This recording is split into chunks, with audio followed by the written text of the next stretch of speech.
Honorable mentions. Lunarians. The Lunarians are the race of people who originally resided at the top of the Red Line. They were known as gods for their durability and strength. At some point, they were hunted down by the world government and still are to this day. There is a reward for information on the whereabouts of the Lunarians. The last known alive Lunarian is Arbor, also known as King the Wildfire. There are also the Seraphim, who have Lunarian lineage factor, or DNA, that was likely taken from King's days as a test subject back on Punk Hazard. Clearly, there could be only one godly people, and those people are the Celestial Dragons. Ancient Giants/Giants. It's clear that the Giants will play a large role in what occurred during the Void Century based on the giant straw hat that Emu is keeping in Marijwa, but there is only so much information on what the human giants were involved in at that time. The ancient giants like Ors and Ors Jr. will likely also play a role in the Void Century, but we'll have to see what that role is exactly. We'll learn a lot more about this during the Elbaf arc. Elbaf is also one of the nations to not be under the world government's control, and is mainly isolated. I say mainly because there are giants outside of Elbaf, including giants that work for the world government and Marines. There's also the Mother Carmel factor, and the fact that she would groom young giants to potentially be drafted into the Marines and Cypher Pool, but I don't know if someone else has taken up that role since her passing. I wouldn't be surprised if the Giants of Elbaf were entrusted with the final road poneglyph, just because they themselves don't have a direct connection with the world government. One of the only revealed D-Clan members, Jaguar D. Saul, is a giant, so it's likely that he's a descendant of a D-Clan giant from that time. Three-Eye Tribe. The Three-Eye Tribe are a race of human-like people who have a third eye in their forehead. Not too much has been revealed about them, but they have the ability to awaken their third eye and decipher the poneglyphs. This is due to them having the voice of all things, although how that eye is awakened is not yet known. Although not much is known about these people yet, any race that was almost completely wiped out and has a connection to the poneglyphs is likely to be considered a criminal in the eyes of the world government. Known criminals. The Ancient Kingdom. The Great Kingdom, or Ancient Kingdom, is an ancient civilization with advanced technological capabilities. Many of the great technological advancements that Dr. Vegapunk has brought forth have been him trying to catch up to this ancient civilization that existed during the Void Century. This kingdom was the main opposition of the 20 Kings, which would later turn into the world government. All history of this kingdom has been wiped from the history books. Any attempts to learn about this kingdom will end in immediate extermination. We see this play out during Robin's flashback, when Professor Clover is really telling the Gorosei about themselves and the real reason the world government doesn't want people to study the poneglyphs. Joy Boy. Not going to spend too long on Joy Boy, but he was potentially the original owner of the Nika fruit that Luffy currently uses. Joy Boy likely has a connection to everyone else that's on this list, and the fact that the world government went as hard as they did trying to erase any mention of his name from existence, it's safe to say they weren't the biggest fans of his. The Buccaneers. The Buccaneers are a race of people that have giant's blood. There aren't many people of Buccaneer descent around in the current time. Recently in Egghead, it was revealed that Kuma was born a slave because of his race of people, the Buccaneers, committing a crime a long time ago.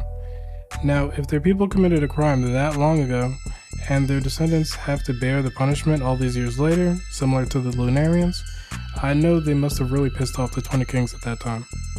Ancient Kozuki Clan. The ancient Kozuki clan were the ones to create the poneglyphs, likely to be able to preserve the history of that time without it being able to be erased. The borders of Wano were created to isolate the nation and to hold the ancient weapon Pluton. This may have been to protect Wano from the 20 Kings and not allow them the power of the Pluton.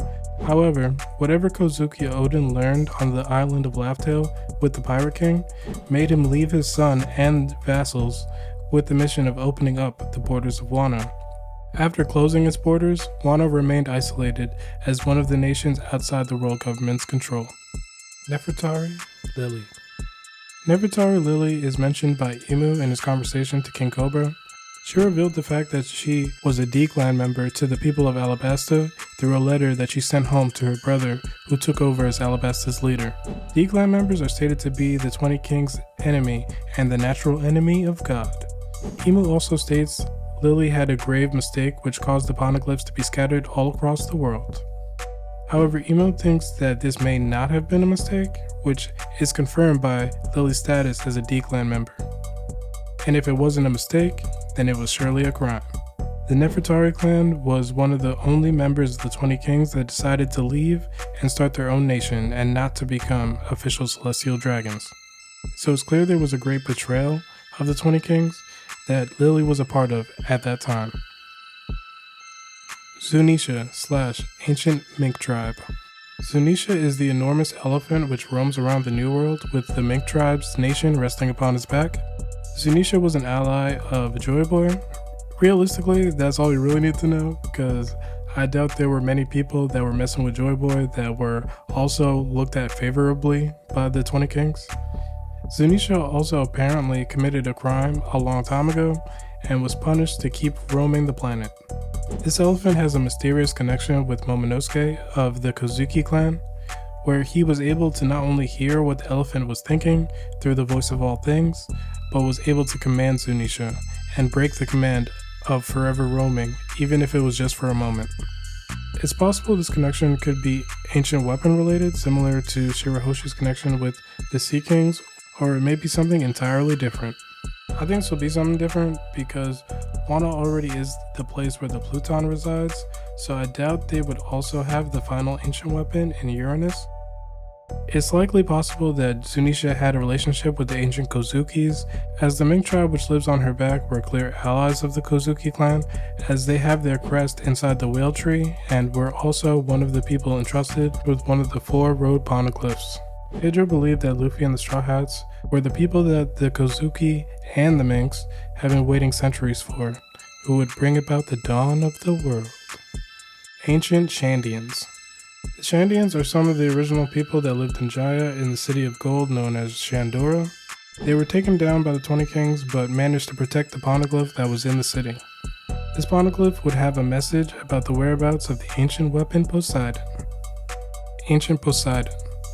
The ancient Poseidon was likely a mermaid princess of that time, similar to the current day Shirahoshi, with the power to command the Sea Kings. Poseidon had the power of an ancient weapon and also a very close relationship with Joy Boy. A poneglyph that Robin reads in the Sea Forest reveals an apology letter from Joy Boy to Poseidon for a promise that was not kept on his end. It's possible that this promise will end up being fulfilled by the new Joy Boy. There's also the Noah, also known as the Ship of Promise. The Fishmen people are waiting for the day that the Noah will be used on the promised day. I'm not sure how this one will play into the Fishmen of 800 years ago, opposition to the 20 Kings, but we'll have to see with this one. The Fishmen were one of the people entrusted with one of the 4 road poneglyphs, although they do not currently have that poneglyph. It's likely that everyone on this list actually will have a connection to one another once the truth of the Void Century has finally been revealed. With the world government ready to have another great cleansing, it's no telling who will be the next to be erased from the annals of time.